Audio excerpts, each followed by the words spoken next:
Hello guys, welcome to my YouTube channel. आज की इस वीडियो में हम बात करने वाले हैं सेट थ्योरी में इंपॉर्टेंट फॉर्मूलेस के बारे में, जिन पर बेस्ड जनरली आपके पास कॉम्पिटिटिव एग्जाम में क्वेश्चंस आते हैं। इससे पहले की जो हमारी वीडियोस थी, उन वीडियोस में हमने आपको जो भी चीजें बताई वो class work plus competitive exam point of view दोनों से इंपॉर्टेंट थे, लेकिन ये बेसिकली आपका कॉम्पिटिटिव एग्जाम पर फोकस है, क्योंकि ज्यादातर क्वेश्चंस जो होते हैं वो आपको ऑब्जेक्टिव आते हैं और आपको जो फॉर्मूले मैं इस वीडियो में आज बताऊंगा उन्हीं पर बेस्ड ज्यादातर हमारे पास क्वेश्चंस एग्जाम में आते हैं। ठीक है, तो आइए चलिए वीडियो स्टार्ट करते हैं।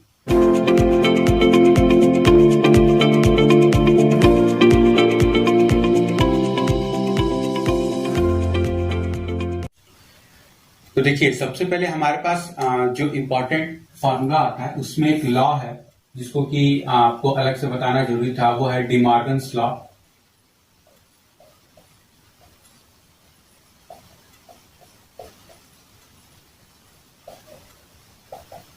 बेसिकली आपको ज्यादातर ये जो टॉपिक है ये सेट थ्योरी में आपको अलजेब्रा ऑफ सेट्स में ही मिल जाते हैं, लेकिन इसको अलजेब्रा ऑफ सेट से अलग से मैं आपको बता रहा हूँ क्योंकि थोड़ा सा अलग है। इसमें आपका बेसिकली दो लॉ होते हैं डी मॉर्गन से, जिसमें बोलता है कि ए यूनियन बी का हम अगर कॉम्प्लीमेंट लेते हैं तो ये बराबर होता है A complement intersection B complement. और सेकंड ये कहता है कि अगर हमारे पास ए इंटरसेक्शन बी का हम कॉम्प्लीमेंट लेते हैं तो ये होता है A complement union B complement. ठीक है, तो एक का हम प्रूफ देख लेते हैं, क्योंकि इससे क्लासरूम में भी आपसे सवाल पूछे जाते हैं, तो बाय डेफिनेशन इसका प्रूफ क्या होता है वो देख लेते हैं, फिर इसके बाद हम कुछ इंपॉर्टेंट फॉर्मूले देख लेते हैं। ठीक है, तो देखिए सबसे पहले हम इसका फर्स्ट का प्रूफ बता देते हैं आपको। देखिए, हमने आपको लास्ट वीडियो में बताया था कि हमें कभी भी दो सेट्स को अगर इक्वल दिखाना हो या फैमिली ऑफ सेट्स है अगर उनको इक्वल दिखाना हो तो हम क्या करते हैं, इन दोनों को आपस में एक दूसरे का सबसेट प्रूफ कर देते हैं तो वो आपस में इक्वल हो जाते हैं। ठीक है, तो हम वही सेम चीज यहां पर करेंगे कि let X be any arbitrary element. ठीक है, शॉर्ट फॉर्म में ELT। तो अब लेट x belongs to A union B का कॉम्प्लीमेंट। ठीक है, मान लेते हैं कि x बिलोंग कर रहा है A यूनियन B के कॉम्प्लीमेंट में। अब चूंकि x A यूनियन B के कॉम्प्लीमेंट बिलोंग कर रहा है, इसका मतलब दिस इंप्लाइज है कि x not belongs to A union B। ठीक है, x जो होगा वो A यूनियन B में नहीं बिलोंग करेगा। इसका मतलब this implies that x not belongs to A and x not belongs to B। भाई जब x A यूनियन B में नहीं बिलोंग कर रहा है तो इसका मतलब ये तो फिक्स हो गया कि ना तो x A से बिलोंग करेगा एंड ना तो x B से बिलोंग करेगा। और नहीं लगाएंगे आप, यहाँ पर बात ध्यान रखेंगे कि आपको एंड लगाना होगा, क्योंकि ना तो इसमें x A से बिलोंग कर रहा है, नहीं x इसमें B से बिलोंग कर रहा है। साइमल्टेनियसली अगर बिलोंग करता तो हमारा x बिलोंग करता है यूनियन B में। ठीक है, एक साथ ही ऐसा है कि x A में भी नहीं बिलोंग कर रहा और x B में भी नहीं बिलोंग कर रहा है। अब अगर x A में नहीं बिलोंग कर रहा है तो x बिलोंग कहां करेगा, x बिलोंग करेगा A कॉम्प्लीमेंट में। ठीक है, एंड x B में नहीं बिलोंग कर रहा है तो x कहां बिलोंग करेगा, B कॉम्प्लीमेंट में। अब x A कॉम्प्लीमेंट बिलोंग कर रहा है and x B complement belong कर रहा है, इसका मतलब x बिलोंग कर रहा है किसमें, A complement intersection B complement, इससे बिलोंग कर रहा है। भाई एंड हटा करके हमने ये लगा दिया। ठीक है, अब हम लेके थे चले इसको कि x इसमें बिलोंग कर रहा है और हमें मिल गया ये। ठीक है, इसका मतलब ये क्या हुआ, इसका सबसेट हो गया। भाई तभी ऐसा होगा कि हम कोई एलिमेंट लेके चले और वो इसमें बिलोंग कर रहा है, तो मतलब this implies that A union B का complement is a subset of A complement intersection B complement. ठीक है, अभी हम क्या करेंगे, अब हम इसको इसका सबसेट प्रूफ करेंगे। ठीक है, तो अब यहां से अगेन हम कर लेते हैं सेकेंड पार्ट इसका कि let y be any arbitrary element, ठीक है, y को मान लेते हैं। तो मान लेते हैं कि let y belongs to a complement intersection b complement, इससे बिलोंग कर रहा है। अब चूंकि y इसमें बिलोंग कर रहा है, इसका मतलब this implies that y belongs to a complement and y belongs to b complement, ठीक है, दोनों में बिलोंग कर रहा है। अब अगर y a कॉम्प्लीमेंट में बिलोंग कर रहा है, इसका मतलब क्या हो गया कि this implies that y not belongs to a, ठीक है। अब देखिए, अब यहां पर आपको समझने वाली बात है, यहां पर एंड लगा हुआ है। अब जब इस एंड को हम चेंज करेंगे तो और में चेंज करेंगे, क्यों, उसका रीजन आप समझिए। कह रहा है कि y belongs to a complement, तो अगर y a कॉम्प्लीमेंट में बिलोंग कर रहा है, इसका मतलब y a में नहीं बिलोंग कर रहा है। अब अगर y a कॉम्प्लीमेंट में बिलोंग कर रहा है, तो ऐसा भी तो हो सकता है कि अगर y a कॉम्प्लीमेंट में बिलोंग कर रहा है तो y b में भी बिलोंग कर रहा हो, ठीक है, क्योंकि a कॉम्प्लीमेंट का मतलब a के बाहर का रीजन, a के बाहर वाले रीजन में b भी तो आता है। तो हो सकता है कि y a में a कॉम्प्लीमेंट में बिलोंग कर रहा हो, y b में बिलोंग कर रहा हो इस केस में। एंड अब यहां पे की अगर बात की जाए कि y belongs to b complement, ठीक है, मतलब कि y b के कॉम्प्लीमेंट में बिलोंग कर रहा है, इसका मतलब b कॉम्प्लीमेंट में आपका नॉर्मल ए भी आ जाएगा, तो हो सकता है कि y वहां बिलोंग कर रहा हो। अब चूंकि यहां पर साइमल्टेनियस का केस है, ठीक है, तो अब हम क्या करेंगे कि या तो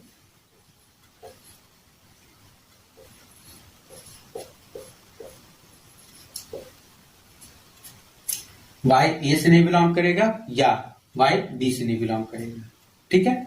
इसका रीजन सिंपल सा मैंने अभी आपको बताया कि y a कॉम्प्लीमेंट बिलोंग कर रहा है, तो हो सकता है कि y आपका b में बिलोंग करे, ठीक है, और आपका y b कॉम्प्लीमेंट में बिलोंग कर रहा है, तो हो सकता है कि y a में बिलोंग करे। क्योंकि ये एंड है, साइमल्टेनियस है, तो इसका मतलब सीधी सी बात हो गई कि y a में नहीं बिलोंग करेगा और y b में नहीं बिलोंग करेगा। अब इसका मतलब ये हो गया कि y नॉट बिलोंग्स टू, और है तो a यूनियन b हो जाएगा, ठीक है, एंड रहता है तो इंटरसेक्शन, और रहता है तो union. y not belongs to a union b, इसका मतलब कि अगर नहीं बिलोंग कर रहा तो y किसमें बिलोंग करेगा, a यूनियन b के कॉम्प्लीमेंट में। तो अब देखिए, लेकिन हम यहाँ पे ये चले थे और y कहाँ बिलोंग कर गया इसमें, इसका मतलब दिस इंप्लाइज दैट कि a complement intersection b complement is a subset of a union b का फोर कॉम्प्लीमेंट। अब इसको हम फर्स्ट इक्वेशन मान लेते हैं, इसको हम सेकंड इक्वेशन मान लेते हैं। तो फ्रॉम फर्स्ट एंड सेकंड हमारे पास क्या मिल गया, a यूनियन b का complement is equal to a complement intersection b complement.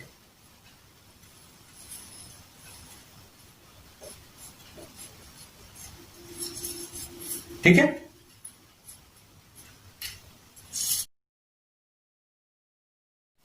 तो देखिए अब हम बात कर लेते हैं some results on operation of two sets. ठीक है, दो सेट्स के ऊपर हमारे पास कुछ जो स्पेशल ऑपरेशंस होते हैं जिन पर बेस हमारे पास कॉम्पिटिटिव एग्जाम में क्वेश्चंस आते हैं, उनके बारे में हम बात कर लेते हैं। और जनरली मैं आपको इसका प्रूफ थ्योरेटिकली तो वैसे आपको मिल जाएगा, और अगर आपको देखिए किसी भी टॉपिक में कोई भी डाउट हो रहा हो, आप हमारी वीडियो देख रहे हैं, अगर आप किसी भी टॉपिक में डाउट हो रहा हो कि आपको ये चीज समझ में नहीं आई है, तो मैं आपको अभी बोलूंगा कि आप हमारा जो टेलीग्राम का ग्रुप है उसको ज्वाइन कर लीजिए। वीडियो के डिस्क्रिप्शन में आपको उसको ज्वाइन करने के लिए फॉर्म का लिंक मिल जाएगा, उस फॉर्म को भर दीजिए और आपको उसके ग्रुप को ज्वाइन करने का लिंक आपको मिल जाएगा। ठीक है, तो आप वहां से अपने कोई भी डाउट्स जो हैं वो पूछ सकते हैं और आपको वहां पर बताया जाएगा। ठीक है, और इवन यहाँ पर मैथ्स है, वहां पर आपको फिजिक्स और केमिस्ट्री में भी मोस्ट पॉसिबली आपको हेल्प दी जाती है अगर आपको कोई भी डाउट्स होते हैं तो अब देखिए यहाँ पर हमें कह रहा है कि a minus B is equal to हमारे पास होता है a इंटरसेक्शन b डैश। तो बाय डेफिनेशन इसका सेम आपको प्रूफ करना है कि x को ले लीजिए इसमें और इसको प्रूफ कर दीजिए इसका सबसेट, देन अगेन आपको इसका सबसेट प्रूफ करना होगा इसको, और ये चूंकि एक दूसरे के सबसेट हो जाएंगे तो ये आपस में बराबर हो जाएंगे। ये तो हमारे पास बेसिक मेथड होगा। हम बात करेंगे उस मेथड की जिसका हम जनरली कॉम्पिटिटिव एग्जाम में यूज करेंगे अपना टाइम बचाने के लिए, वो है वेन डायग्राम का मेथड। वेन डायग्राम आप हमेशा याद कर लीजिए, कभी भी अगर आपको इस तरह के क्वेश्चन आते हैं तो आपको सबसे पहले वेन डायग्राम बनाना पड़ेगा। वेन डायग्राम आपके क्वेश्चन का 50% टाइम कम कर देता है सॉल्व करने का। ठीक है, बहुत इजीली आपको वो बता देता है कि क्या होगा। कह रहा है कि a माइनस बी। ठीक है, तो देखिए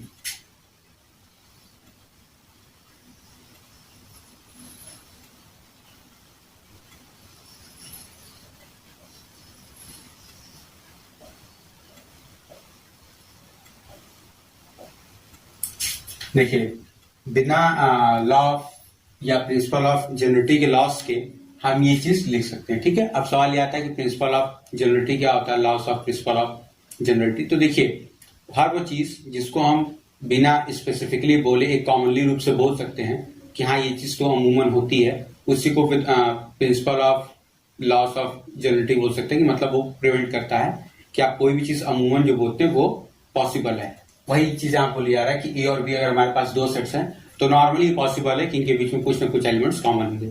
अगर हम ये बोल देंगे कि कोई एलिमेंट्स कॉमन नहीं है, दैट मीन्स कि हमें इनके एलिमेंट्स की जानकारी है, तभी हम बोल सकते हैं कि इनके एलिमेंट्स आपस में बराबर नहीं है। लेकिन चूंकि हम एक जनरल केस लेके चल रहे हैं तो हम मान लेंगे कि ए और बी में कुछ एलिमेंट्स कॉमन है, नहीं होंगे that is a different case, वो बाद में देखा जाएगा। पहले हम ये मान लेते हैं कि हाँ नॉर्मली कुछ ना कुछ एलिमेंट्स उसके आपस में मिल रहे हैं। ठीक है, तो अब a माइनस बी की बात कर रहा है, मतलब कि वो सारे एलिमेंट्स जो कि b में ना हो, a में हो लेकिन b में ना हो।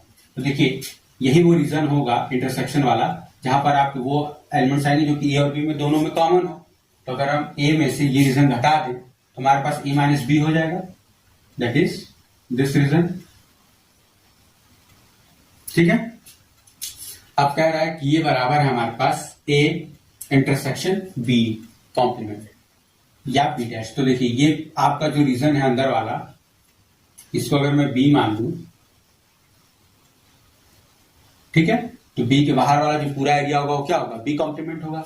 इस गोले के बाहर जो होगा पूरा वो बी कॉम्प्लीमेंट होगा।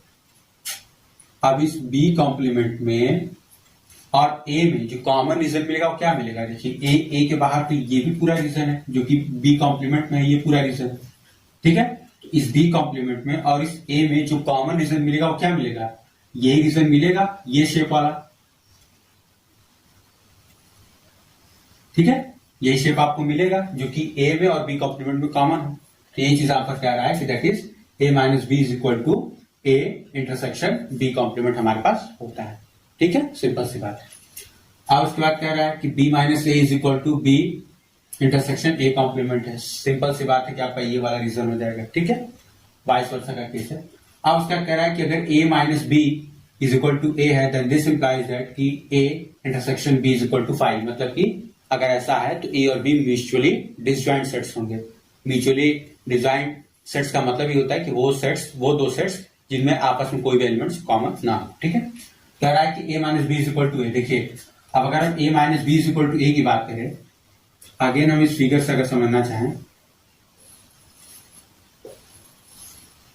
ये हमारे पास a हो गया, ये हमारे पास b हो गया। ठीक है, अभी हमारे पास हम कह रहे हैं कि a minus B is equal to A, तो अभी हम करेंगे a माइनस बी, तो हमारे पास पूरा तो a नहीं मिलेगा, ये जो एलिमेंट्स होंगे ये एरिया a माइनस बी में ये तो हट जाएगा।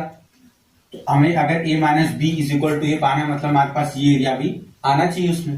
तो ये तभी आएगा जब ये दोनों में कोई भी ओवरलैपिंग ना हो, दैट मीन्स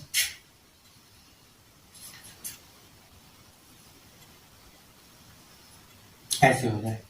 तो हमारे पास क्या होगा, a minus B is equal to A आ जाएगा क्योंकि ए और बी में कोई भी ओवरलैपिंग नहीं है। ठीक है, तो ये हमारे पास हो जाएगा। तीसरा कह रहा है कि हमारे पास a minus B union b is equal to A union b हो जाएगा। तो देखिए ये रीजन आपको पता है कि ये भी मैंने बताया कि ये रीजन कितना है, a माइनस बी है।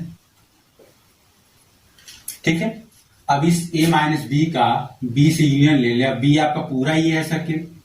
ठीक है, इस a माइनस बी का हम यूनियन ले ले b के साथ तो हमें पूरा क्या मिल जाएगा, a यूनियन b ही तो मिलेगा, क्योंकि आपका ये रीजन यहां हो गया, ये रीजन ये पूरा हो गया। इस दोनों को कंबाइन करेंगे तो हमारे पास क्या मिल जाएगा, a यूनियन b। तो ये चीज यहाँ पर लिखा होगा कि a माइनस बी का whole union b is equal to a union b। अब अगला कह रहा है a minus B intersection b is equal to 5। ठीक है, नल एलिमेंट। तो सिंपल सी बात है यहाँ पर कि देखिए हमारे पास ये एलिमेंट, ये जो रीजन है a माइनस बी, उसमें हर वो एलिमेंट्स हैं जो कि b में नहीं बिलोंग कर रहे हैं। ठीक है, इसको अगर बाय डेफिनेशन बताऊं तो x belongs to a minus B this implies that x belongs to a comma x not belongs to b। अब x जब b में नहीं बिलोंग कर रहा है और हम इंटरसेक्शन ले रहे हैं उस एलिमेंट का जो कि ऑलरेडी b में नहीं बिलोंग कर रहा है, तो हमारे पास क्या मिलेगा? नल रिजल्ट मिलेगा। भाई जाहिर सी बात है, पहले तो हम यहाँ ये लिखी दी है, अब हमें कोई ऐसा एलिमेंट मिलेगा ही नहीं जो कि बी में हो और बी में ना भी हो, ऐसा तो होगा ही नहीं। तो दैट मीन्स कि इसका आपस में इंटरसेक्शन जो होगा वो फाइंड हो जाएगा। उसके बाद A is a subset of B implies that B complement is a subset of A complement, और कह रहा है कि अगर B complement is a subset of A complement, this implies that A is a subset of B। ठीक है, देखिए ये डबल इंप्लाइज का जो सिंबल होता है वो हमेशा दोनों साइड का इंप्लीकेशन बताता है कि ये इंप्लाई कर रहा है ये और ये इंप्लाई कर रहा है ये। ठीक है, तो हम पहला चीज देख लेते हैं। यहाँ पर कह रहा है कि A is a subset of B, इसका हम प्रूफ देख लेते हैं 6 वाले का। तो हमारे पास हो जाएगा कि if x belongs to A, this implies that x belongs to B। भाई A B का सबसेट है, तो अगर x A में बिलोंग कर रहा है तो x B में बिलोंग करेगा। यानी अगर ऐसा है, this implies that x belongs to B मतलब x not belongs to B complement. ठीक है, और x बिलोंग कर रहा है A में, x नहीं बिलोंग करेगा किसमें? A कॉम्प्लीमेंट में। ठीक है, यहां पे लिखेंगे here x not belongs to A complement. यहां कह ले कि ये चीज। ठीक है, तो देखिए अब हमने लेके चला कि x A में बिलोंग कर रहा है, इसका मतलब x B में बिलोंग कर रहा है, और अगर x B में बिलोंग कर रहा है इसका मतलब ये होगा कि x not belongs to B complement. अब अगर x b कॉम्प्लीमेंट में बिलोंग कर रहा है और x यहाँ पर ऑलरेडी दिया हुआ है कि a में बिलोंग कर रहा है, मतलब x a कॉम्प्लीमेंट में नहीं बिलोंग कर रहा है। इसका मतलब सिंपल सा बात हो गया कि हमारे पास x जो होगा, या हम कह लें कि जो b कॉम्प्लीमेंट होगा वो सबसेट ऑफ a कॉम्प्लीमेंट होगा। सिंपल सी बात है, अगेन मैं आपको समझा दूं। देखिए x a में बिलोंग कर रहा है, इसका मतलब ये इंप्लाई कर रहा है कि x b में बिलोंग कर रहा है। जब x का a में बिलोंग करना ये बता रहा है कि x b में बिलोंग कर रहा है, इसका मतलब ये भी तो हुआ कि x b में b कॉम्प्लीमेंट में नहीं बिलोंग कर रहा है, और x b कॉम्प्लीमेंट में नहीं बिलोंग कर रहा है और x a कॉम्प्लीमेंट में ऑलरेडी नहीं बिलोंग कर रहा है क्योंकि x a में बिलोंग कर रहा है। इसका सिंपल सा मतलब हो गया कि b कॉम्प्लीमेंट जो होगा वो हमेशा a कॉम्प्लीमेंट का सबसेट होगा। अब अगर आप यही चीज उल्टा लेके चलते हो तो भी आपको समझ में आएगा, एज इट इज सेम आपका ये यहाँ पे चला आएगा। ठीक है, तो ये चीज होगी आपके पास। तो बेसिकली आपके पास जनरली ये जो है ये थोड़ा सा इंपॉर्टेंट है प्रॉपर्टी, इस पर बेस्ड आपके पास आ जाते हैं क्वेश्चन। 7th जो प्रॉपर्टी है वो मैंने आपको ऑलरेडी बता दिया है सिमेट्रिक डिफरेंस के बारे में। ये बेसिकली अगर मैं आपको बताऊं 7th वाला, तो इसको आपको मैंने बताया था कि ये A डेल्टा B से भी रिप्रेजेंट किया जाता है। ठीक है, तो ये सिमेट्रिक डिफरेंस होता है, इसका जो डायग्राम बनता है वो कुछ इस तरीके से होता है।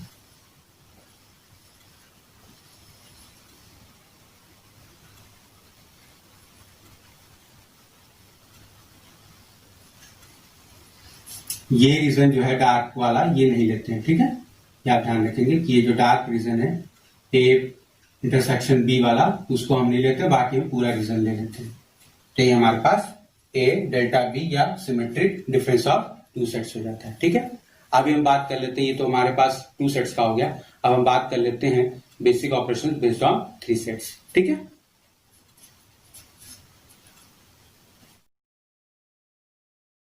तो देखिए अब हम बात कर लेते हैं some results based on operation of 3 sets. ठीक है, 3 सेट्स के ऊपर हम बात कर लेते हैं। तो इसका बेसिकली मैं आपको एक बाय डेफिनेशन प्रूफ बताऊंगा, उसके बाद बाकी में जो होगा वो आपको वेन डायग्राम की हेल्प से बताऊंगा कि हम किस तरीके से उसको समझते हैं। ठीक है, तो सबसे पहले हम इसका एक बाय डेफिनेशन प्रूफ देख लेते हैं। फर्स्ट वाले का कह रहा है कि A minus B intersection C is equal to A minus B union A minus C।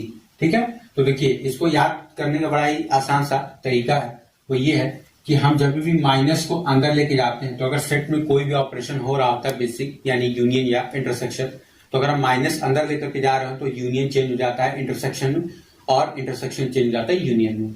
लेकिन अगर हम किसी भी ऑपरेशन को अंदर लेके जाएंगे माइनस के पास तो उसमें कोई फर्क नहीं होता, उसको एज इट इज जैसे हम सिंपल एल्जेब्रिक एक्सप्रेशन को सॉल्व करते हैं एज इट इज कर देते हैं। जैसे देखिए यहाँ पर आप समझिए कि हमने यहाँ पर a माइनस है ब्रैकेट में b इंटरसेक्शन c है, तो हमने क्या किया a माइनस b कर लिया यहाँ पे। उसके बाद माइनस यहाँ जा रहा है अंदर और यहाँ पर ऑपरेशन हो रहा है, तो माइनस किया तो इंटरसेक्शन था, तो हमारे पास क्या हो गया, यूनियन हो गया और a माइनस सी हो गया। वैसे यहाँ पर जा रहा है तो a माइनस बी हो गया, अब क्योंकि अंदर यूनियन है, माइनस हो रहा है मल्टीप्लाई, तो यूनियन चेंज हो गया, इंटरसेक्शन में a माइनस सी हो गया। अब देखिए यहाँ पर ऑपरेशन बाहर है, माइनस साइन अंदर है, तो कोई भी चेंज नहीं होगा, आप सीधे a इंटरसेक्शन b करोगे, बीच में माइनस है माइनस लगा दोगे, a इंटरसेक्शन c कर दोगे। उस तरीके से यहाँ पर है a intersection b delta c, तो हम क्या करेंगे a intersection b delta a intersection c। ठीक है, तो ये बात आप ध्यान रखो कि जब भी माइनस अंदर जा रहा होगा तभी यूनियन इंटरसेक्शन में और इंटरसेक्शन यूनियन में चेंज होगा, अदरवाइज अगर आपका ऑपरेशन अंदर जा रहा है तो कोई भी चेंजेस नहीं होंगे, एज इट इज आप उनको अप्लाई कर दोगे सिंपल एल्जेब्रिक एक्सप्रेशन की तरह। तो अब यहां पर हम कर लेते हैं कि लेट x बी एनी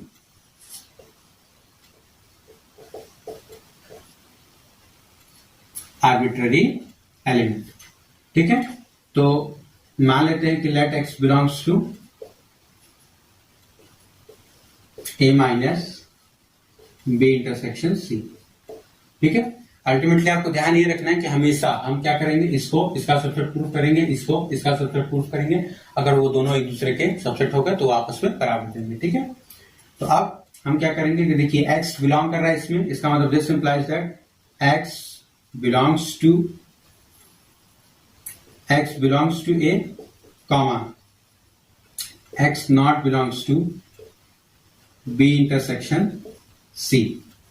अब x a में बिलोंग कर रहा है, लेकिन x चूंकि b इंटरसेक्शन c में नहीं बिलोंग कर रहा है, इसका मतलब कि x b में भी नहीं बिलोंग कर रहा है, एंड x जो है वो आपका c में भी नहीं बिलोंग कर रहा है। तो आप देखिए हम क्या करेंगे,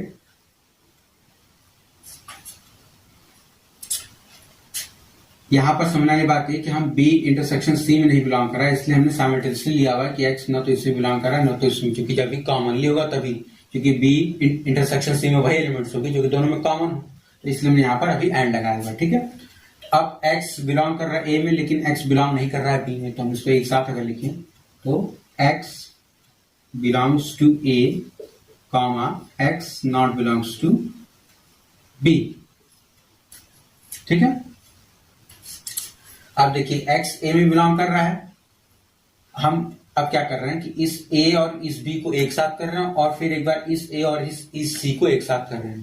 ठीक है, रीजन सिंपल सा, हमारे पास जो हमें डिराइव करना है उसमें a का कॉम्बिनेशन दोनों के साथ है, तो हमको क्या करना होगा, इस a का कॉम्बिनेशन दोनों के साथ रखना होगा, लेकिन ऐसा ही नहीं कि करना है इसलिए कर देंगे, उसके पीछे लॉजिक होना चाहिए।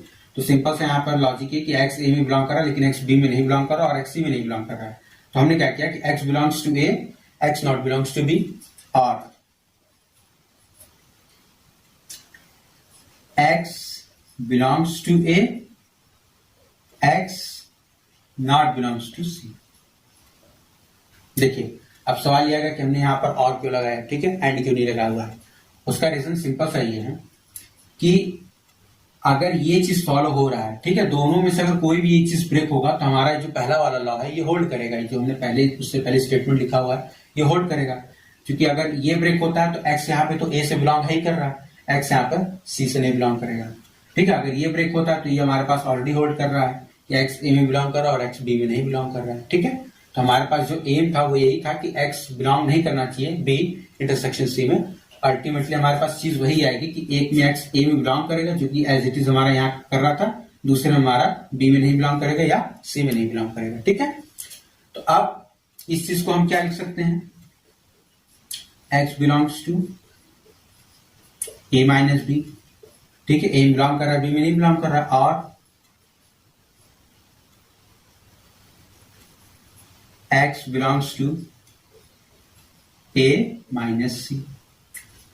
अब या तो x इसमें बिलोंग करे या तो x इसमें बिलोंग करे, इसका मतलब हमारे पास क्या आ जाएगा, this implies that x belongs to a minus b union a minus c।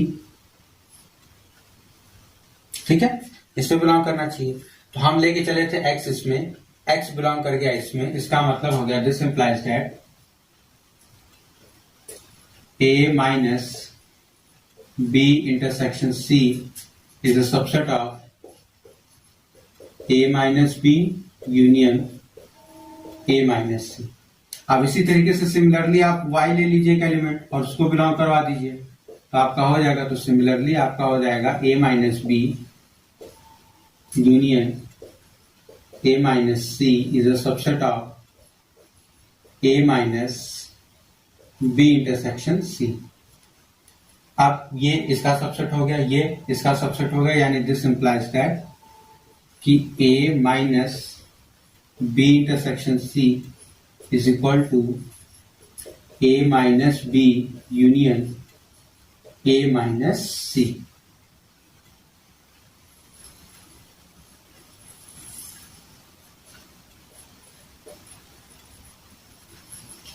ठीक है, ये हमारे पास हो गया। अब उसके बाद हम इसका with the help of normally समझ लेते। एक तो मैंने आपको ट्रिक बता दिया, अगर आप इसका वेन डायग्राम से बनाने जाओगे तो भी आपको समझ में आ जाएगा। एक मैं आपको एग्जाम्पल इसका सॉल्व करके बताता हूँ, हालांकि वो टफ पड़ेगा, तो बेटर आपको यही पड़ेगा कि 3 सेट्स का है, तो आप इसका ट्रिक याद कर लीजिए। 2 सेट्स में आप आराम से इजीली बना सकते हो और सॉल्व कर सकते हैं। तो एक देख लीजिए, मैं आपको बता देता हूँ कि किस तरीके से इसको टैकल करते हैं।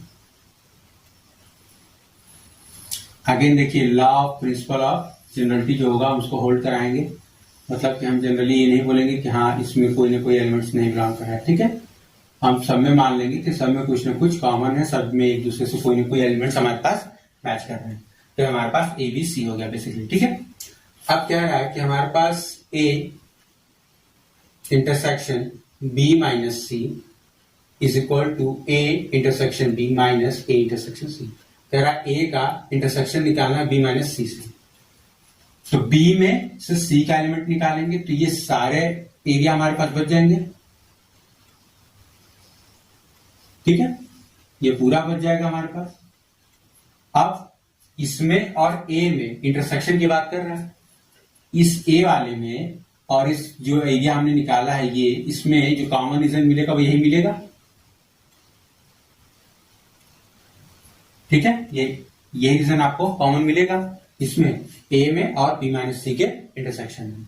अब इसको क्या कह रहा है ये बराबर कि this is equal to A intersection B, A intersection B जो होगा आपका, ठीक है, वो ये पूरा रीजन हो जाएगा ये वाला। ठीक है, मतलब ये वाला भी, ये एरिया भी हम ले लेंगे, माइनस ए इंटरसेक्शन सी।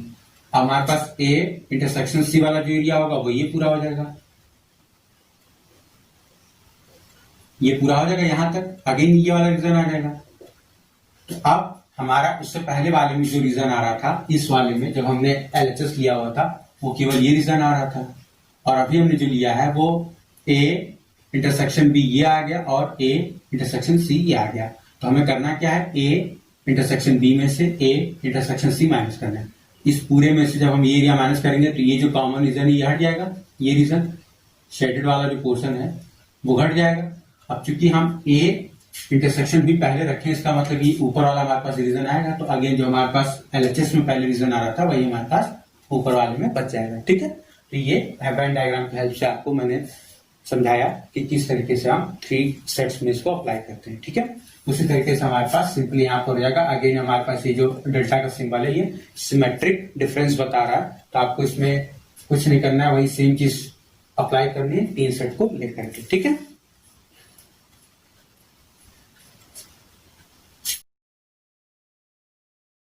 तो देखिए अब हम बात कर लेते हैं results based on number of elements in sets. ठीक है, अभी तक हम जो बात कर रहे थे वो केवल सेट में एलिमेंट्स की बेसिस पर उनके ऊपर जो भी प्रॉपर्टीज होती हैं, ऑपरेशंस होते हैं, रिजल्ट्स होते हैं, वहां बात कर रहे थे।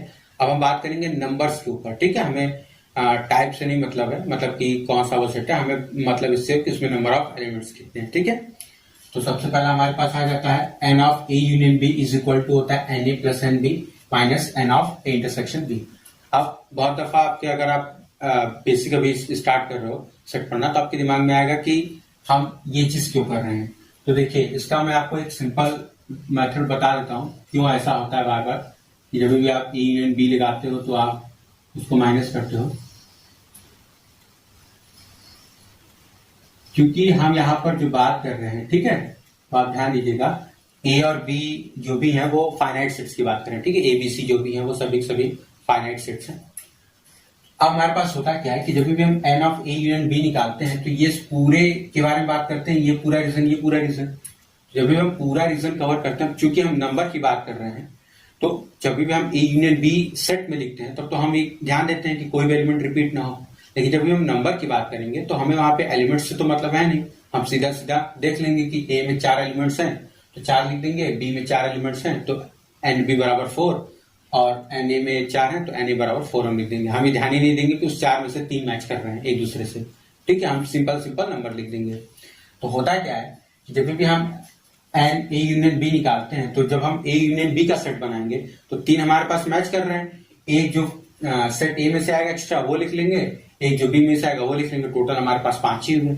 लेकिन अब अगर हम यहां से जोड़ेंगे तो एन ए 4 हो गया, एन बी 4 हो गया, 4 मिलकर कितने हो गए 8, हमारे पास ये तो 5 है।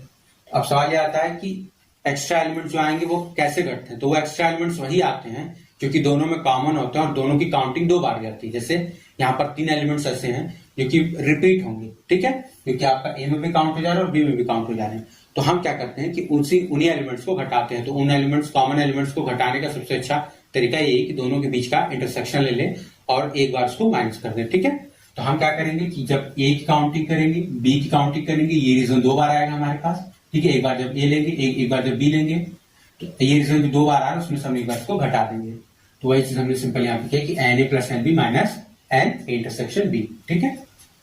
वही चीज यहाँ पर अब देखिए बोल रहा है कि N A plus N B हो जाएगा कब, जब हमारे पास ए इंटरसेक्शन बी जो हो 5 हो, मतलब कि ए और बी म्यूचुअली डिसजॉइंट सेट्स होंगे। तो एन ए इंटरसेक्शन बी की जो वैल्यू होगी वो 0 हो जाएगी क्योंकि हमारा ए इंटरसेक्शन बी जो है वो वाइड सेट है, नल सेट है। तो नल सेट में नंबर ऑफ एलिमेंट्स 0 हो जाते हैं, तो अल्टीमेटली हमारे पास ये टर्म 0 हो जाएगा, केवल ये और ये बच जाएगा। अब कह रहा है N of A minus B की वैल्यू कितनी होगी, तो देखिए N of A minus B का मतलब ये रीजन, ठीक है, ये पूरा रीजन की बात कर रहा है। तो ये रीजन होगा कितना, N of A minus B का जो रीजन होगा वो हम अगर इस पूरे एन ए में से N of A intersection B अगर घटा दें तो हमारे पास N of A minus B मिल जाएगा। तो यहाँ पर सिंपली एक बार बोला है कि N of A minus B is equal to N A minus N of A intersection B. अब बहुत दफा क्या होता है कि इसी माइनस को उस तरफ भेज देता है, तो N of A minus B plus N of A intersection B is equal to हमारे पास बराबर हो जाता है एन ए, ठीक है। इसी को ट्रांसफॉर्म करके हो सकता है कि आपको कुछ पूछ दिया जाए। अब उसके बाद बात कर रहा है N of A delta B is equal to N A plus N B minus 2 times N of A intersection B. देखिए N of A delta B, तो मैंने आपको बताया था कि ए डेल्टा बी बेसिकली होता क्या है। अगर आप अभी तक नहीं जानते हैं तो हमारा जो इससे पहले का वीडियोस है उसमें मैंने आपको बताया हुआ है कि ए डेल्टा बी बेसिकली क्या होता है, सिमेट्रिक डिफरेंस ऑफ 2 सेट्स, ठीक है। तो उसमें जो रीजन आता है वो ये आता है, ए में ये और ये बी में रीजन, ये बीच वाला ऐसा नहीं आता है।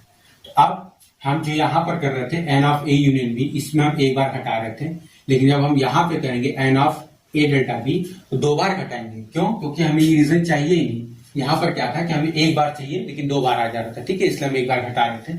यहाँ पर क्या है कि हमें ये रीजन चाहिए ही नहीं क्योंकि ए डेल्टा बी में ये रीजन आता ही नहीं है। जब नहीं चाहिए तो हम क्या करेंगे, एक बार ए की काउंटिंग में एक बार बी की काउंटिंग में ये रीजन 2 बार आ रहा है, इसलिए हम क्या कर रहे हैं, इसको 2 बार माइनस कर दे रहे हैं, ठीक है, और सिंपली हम इसको एज इट इज लिख दे रहे हैं।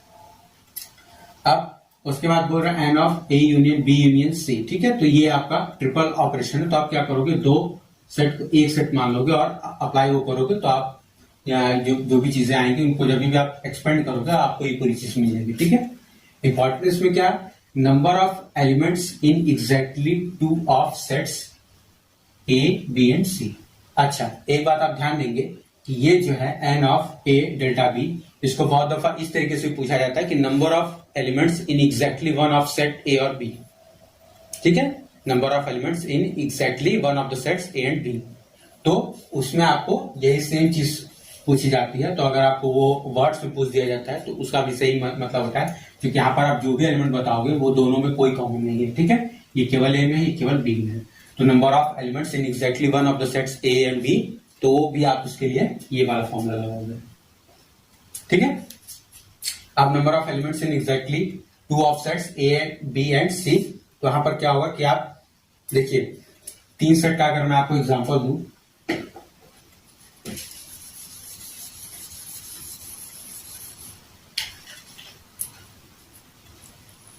मैं यहाँ पर 3 सेट से इसको समझ लेते हैं।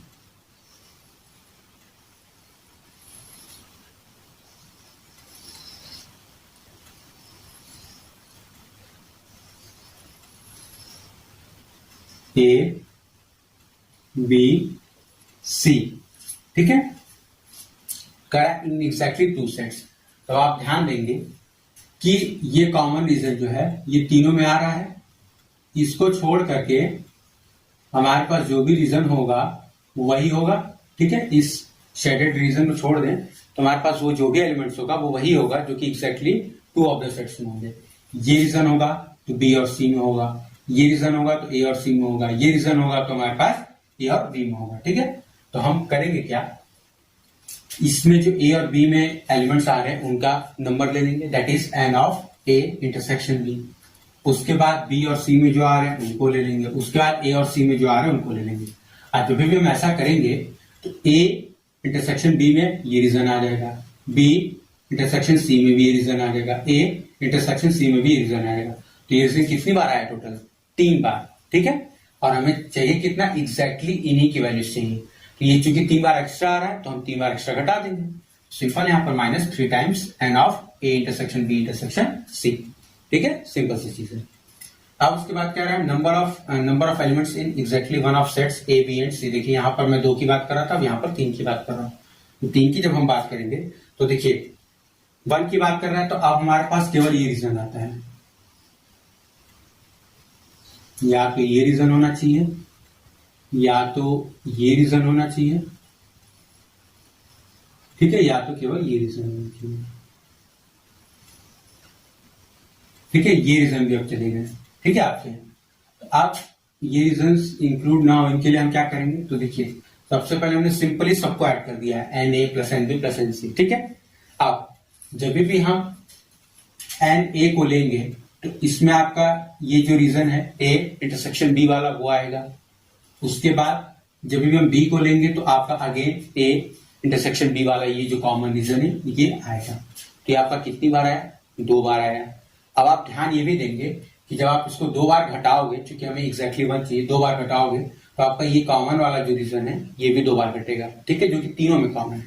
तो हमने क्या किया, सबसे पहले 2-2 सेट को लेके चल रहे हैं, तो सबसे पहले हमने तीनों ऐड कर दिया, उसके बाद हमने 2 टाइम्स माइनस कर दिया N of A intersection B, क्योंकि हम इसमें आएंगे। अब जैसे हम बी और सी को काउंट करेंगे तो अगेन हमारे पास ये रीजन 2 बार आएगा, कौन सा, बी इंटरसेक्शन सी वाले, इसलिए हम 2 बार इसको ले लेंगे, 2 बार इसको ले ही चुके हैं। अब ए और सी में बात करेंगे तो 2 बार हमारा ये रीजन आ चुका रहेगा, और देखिए क्या करेंगे, 2 times N of A intersection C. अब जब भी हम ऐसा कर रहे हैं तो देखिए ये एलिमेंट जो है टोटल 3 टाइम्स ही आता। अगर हम एन ए की बात करेंगे तो उसमें एक बार आएगा, एन बी की बात करेंगे तो उसमें एक बार आएगा, एन सी की बात करेंगे तो उसमें एक बार आएगा। तो अगर हम इसको 3 टाइम्स ही घटाते हैं तो हमारा ये बैलेंस हो जाता है। लेकिन ये घटा कितनी बार, 6 बार घटा। क्यों, जब हमने 2 times N of A intersection B घटाया तो उसमें 2 बार घटा, 2 बार जब हमने बी इंटरसेक्शन सी घटाया 2 घटा, 2 बार जब हमने ए इंटरसेक्शन सी घटाया तब घटा। तो ये टोटल 2 + 2 + 2 6 टाइम्स घट गया। हमें घटाना था कितनी बार, 3 टाइम्स। तो चूंकि 3 टाइम्स एक्स्ट्रा घट गया इसलिए क्या करेंगे, इसको 3 टाइम्स ऐड कर देंगे। तो हम सिंपल यहाँ पर क्या करते हैं, प्लस, यहाँ पर प्लस लगा हुआ है, plus 3 times N of A intersection B intersection C, ठीक है। अगेन मैं आपको बता दूं कि हम ए में, बी में, सी में जब काउंटिंग करेंगे तो ये 3 बार ही एक्स्ट्रा आएगा, तो इसलिए हम इसको 3 बार ही घटाएंगे। लेकिन ये घटा कितनी बार, 6 बार, क्योंकि हमने 2 बार N of A intersection B को घटाया, 2 बार बी और सी को, 2 बार ए और सी को, तो वो 6 बार माइनस हो गया। इसलिए हमने उसको कंपनसेट करने के लिए, क्योंकि हमें एग्जैक्टली 1 में चाहिए, हम क्या करेंगे, plus 3 times N of A intersection B intersection C add कर देंगे, ठीक है। लास्ट हमारे पास आ जाता है नंबर के बेस के ऊपर। ये आपका बेसिकली डी मॉर्गन्स का लॉ है, इसमें नंबर्स लगा दिया गया, तो दैट इज ये है आपका। तो आप एन ऑफ, अगर आपको ए यूनियन बी का कॉम्प्लीमेंट निकालना है तो क्या करोगे, यूनिवर्सल जो भी होगा सेट उसके नंबर में से ए यूनियन बी का नंबर माइनस कर दोगे तो आपका N of A union B का कॉम्प्लीमेंट आ जाएगा, ठीक है। तो बेसिकली हमारे पास ये सेट के नंबर के बेसिस पर, चाहे आपके 2 हो चाहे 3 हो, ये जनरली वो प्रॉपर्टीज हैं जिन पर बेस अक्सर आपके पास कॉम्पिटेटिव एग्जाम में क्वेश्चंस आ जाते हैं, जिसके लिए हम आपको यहाँ पर तैयारी करवा रहे हैं, ठीक है।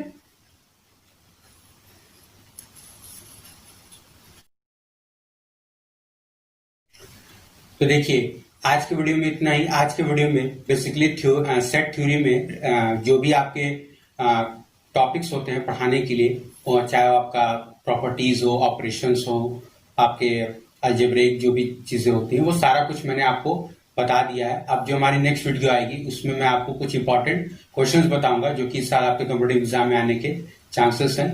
और आप उससे ज्यादा अगर आपको क्वेश्चन सॉल्व करने हो तो आप हमारा टेलीग्राम का जो ग्रुप है उसको ज्वाइन कर लीजिए। वीडियो के डिस्क्रिप्शन में आपको उसको ज्वाइन करने के लिए फॉर्म की लिंक मिल जाएगी। आप उस फॉर्म को भरिए और आप जैसे इस फॉर्म को सक्सेसफुली भर लेते हैं तो आपको ग्रुप पे ज्वाइन करने की लिंक मिल जाएगी। ठीक है, अगर आपको वीडियो अच्छी लगी हो तो प्लीज वीडियो को लाइक करिए, शेयर करिए और मेरे चैनल को सब्सक्राइब कर लीजिए। साथ ही साथ बेल आइकन भी प्रेस कर दीजिएगा ताकि हमारे चैनल पर आने वाली वीडियोस की नोटिफिकेशन आपको मिल जाए। तो मिलते हैं नेक्स्ट वीडियो में, तब तक के लिए थैंक यू।